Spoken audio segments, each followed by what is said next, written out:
బ్రహ్మాజీ గారు సూపర్ ఉందండి క్యారెక్టర్, చాలా ఈగర్గా వెయిట్ చేస్తున్నాం అప్పుడు మేము. మీరు చెప్పాలి. థ్యాంక్ యూ సత్య అన్న.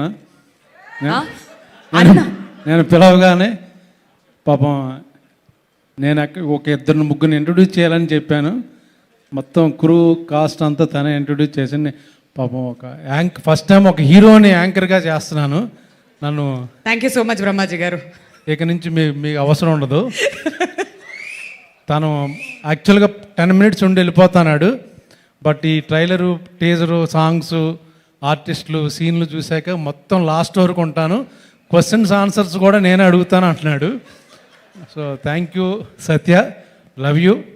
నన్ను పాప షూటింగ్లో ఉన్నాడు, పిలవగానే వచ్చాడు. Thank you so much. ఇంకా ఈ సినిమా గురించి చెప్పాలంటే ఈ సినిమాకి హీరో శ్రీధర్ యూనిక్ పాయింట్తో వచ్చాడు. సో డెఫినెట్గా ఇది అంటే ప్రతి సినిమా కొత్తదే, డిఫరెంట్ కాదా మాదని చెప్తాం, కానీ ఇది నేను చెప్పక్కర్లా. కుక్కతో పెళ్ళి తర్వాత ఏవైంది. ఫస్ట్ హాఫ్ హిలేరియస్గా ఉంటుంది, సెకండ్ హాఫ్ చాలా డ్రామా ఉంటుంది, సీరియస్ కోర్ట్ డ్రామా. అది మీకు ట్రైలర్ని బట్టి కొంత కథ తెలుసు కాబట్టి 21వ తారీఖున రిలీజ్ అవుతుంది. అప్పిరెడ్డి గారు చాలా థ్యాంక్ యూ. ఇంకా మా హీరోయిన్, మన రాజు, వీళ్ళందరూ అద్భుతంగా చేశారు. ఇప్పుడే మాట్లాడితే మళ్ళీ ప్రీ రిలీజ్ ఈవెంట్కి మాట్లాడడానికి ఏముండదు, అందుకే నేను త్వరగా ముగించేస్తున్నాను. Thank you.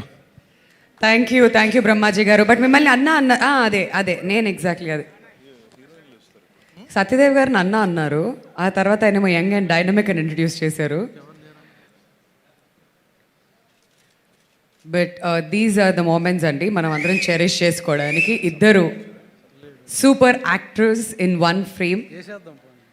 మీరు చెప్పింది 4 యాక్టర్సే కదా, మిగతా యాక్టర్స్ అందరూ ఎవరైనా అడుగుతున్నారు అనమాట అక్కడ. అబ్బా అంత ఈజీగా తీసుకుంటారేంటి యాంకరింగ్? ఇప్పుడు బేబీ క్యారెక్టర్ బేబీ ఓ అలా బేబీ వెళ్ళిపోయింది. బేబీ